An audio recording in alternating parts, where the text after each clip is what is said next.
Лайк басқаннан неге аясыздар? Саусақтарыңыз 10 томда болса да. Ай, лайк бассаңыздар шындан көңіліме бір келді.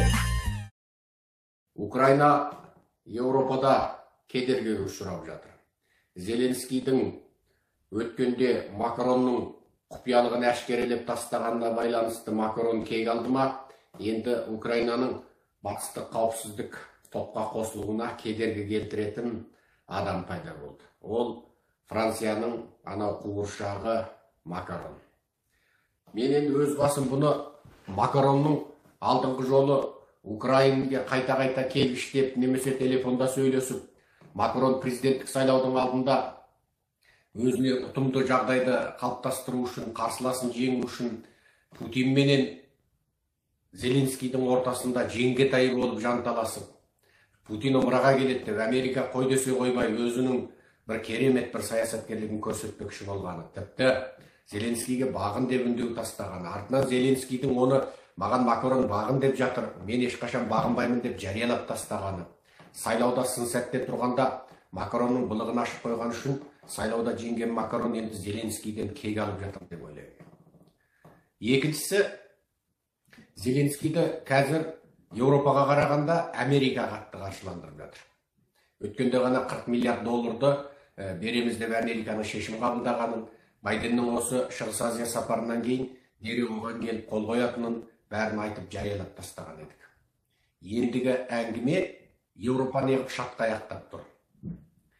Бұл жерде біз бұдан бұрынғы лекцияларымызда айтқандай, Ресейдің газ арқылы көлеңкелі бизнестен триллиондарды ары бері жүйткітіп үйренген және Ресей газына тәуелді мынау олигархтар. Бұл олигархтар анау президенттерді қолында ұстайды. Отыр десе, отырады, тұр десе, тұрады. Және бұл олигархтар бүгін сіз мынандай әңгіме айтасыз ғой деймін. Мынау соған сізді жаңағы айтатыныңызға ауыз басыртқы деп қолына келіп ұстатып кетеді бірдеңкені. Яғни дүниені байлар билеп тұрған заман. Оған Украин халқының өмірі анау-мынау қызық емес. Сахнада демократия деп айғайлап алып, сахнаның ар жағында маған не бересің деген бизнес жүреді. Осыны анық білуге болады. Бірақ қалай болмасын, бізде сол демократиядан басқа жақсы жол жоқ. Макрон мың жерінен сүйкімсіз болса да, ол ендігі 4 жылын ғана өткізеді, ары қарай Назарбаев құсап 30 жыл жабысып отыра алмайды. Ол мың жерінен сүйкімсіз болса да, бүкіл Францияның жерін оңды-солды үлестірмейді. Шекарасын кесіп, Назарбаев құсап Қытайға оңды-солды бөліп беріп, Өзбекке, Ресейге бөліп берген сияқты бөліп бермейді. Ол енді жаңа мемлекеттік меншіктерді Францияның атақты санаторийларын тағы немесе бір ірі нысандарды өзінің тоқалына меншіктеп бере алмайды. Міне демократияның артық жері осы. Ал енді Германия мен Францияның Украинаға түсті көзілдірікпен қарауына не себеп? Мүмкін бұлардың екеуі де, француздар мен немістер де Украинаға да, әй сен Украин болғаныңмен де бәрібір славянсың, бір қаның орыспен ұқсас деп жек көре ме? Әлде олардың бір нәсілшілдігі бар ма? Ол жағы бізге белгісіз. Бірақ басқа да славяндар бар ғой. Кезінде Шығыс Еуропадағы славян текті халықтардың біразы Еуропаның ұйымдарына, НАТО-сына да, Еуродағына да қосылмады ма? Енді мынау Макронның Еуропаның ұшағына келу үшін Украинаға әлі 15 жыл бар деп айтқаны, қысқасы осы жолғы соғыста Путинді қуандыратын ең керемет бір хабар болды деуге болады. Путин мүмкін қуанышында жуып 100 грамм шейік деп отырған болуы бек мүмкін. Иә, Еуропадан жек шықты, екі құлағы тік шықты. Өстіп, Еуропа шатқаяқтап шегіне бастады. Ал Зеленский де енді не істерін білмей дағдарып тұр. Мынау соғыста Путин қанша айтқанымен өзінің газы арқылы Еуропаның олигархтарымен бір екендігін дәлелдеп көрсетіп қойды. Ал Америка алыста жатып алып қолдауын тоқтатқан жоқ. Енді қызықтың көкесі Еуропа Ресейге қарай ойысып, Украин Америкаға қарай ойысып, өзі дүниенің жіктелісінде басқаша бір құбылыс қуатын құсап тұр. Міне, айтсаңыз қызық, балалар ертегісі сияқты дүниені тым қарапайым ойламаңыздар. Кез келген сәтте ертең ұйқыларыңыздан оянғанда дүниеде басқаша өзгеріс болуы бек мүмкін. Ал Байден шалдың Жапония менен Кореяге сапары қызық болған тұр.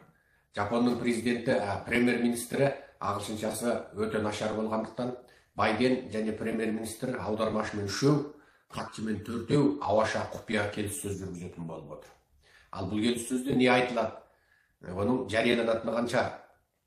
Жарияланбай, мәңгі бақи құпия болып бәлен жылдан кейін жариялансын деп қол қойылатыны қанша? Оны біз білмейміз. Ал Үндістанда кездесу болады деп отыр. Үндістанның басшысы Модидің ағылшыншасы тастай. Иә, біраз акценті бар, бірақ үндістандықтардың акценті қорқынышты болғанмен ағылшынша сөздік қорлары керемет болады.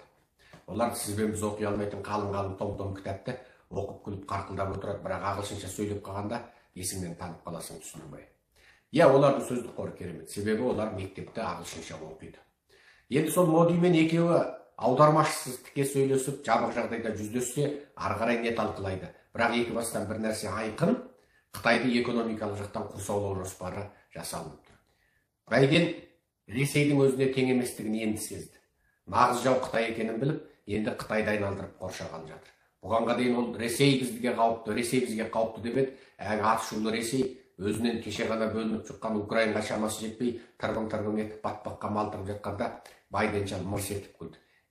Сен екенсің ғой, түрің осы болса түріңді ұрайын деді де, ендігі айналысатыным Қытай болсын деп, бағыт мақсатын Қытайға қарай бұрып кетті.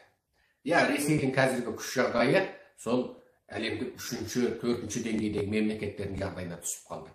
Газ мен мұнайдан басқа ештеңкесі жоқ. Анда-санда қоқаңдағанға атом қару бар, ал атом қаруын алып шыққанда әңгеледен тартып, атом сенде ғана бар ғой дейсің ба, бізде де бар дегенде Путиннің жері шығып, мұжырайып қалатын содан.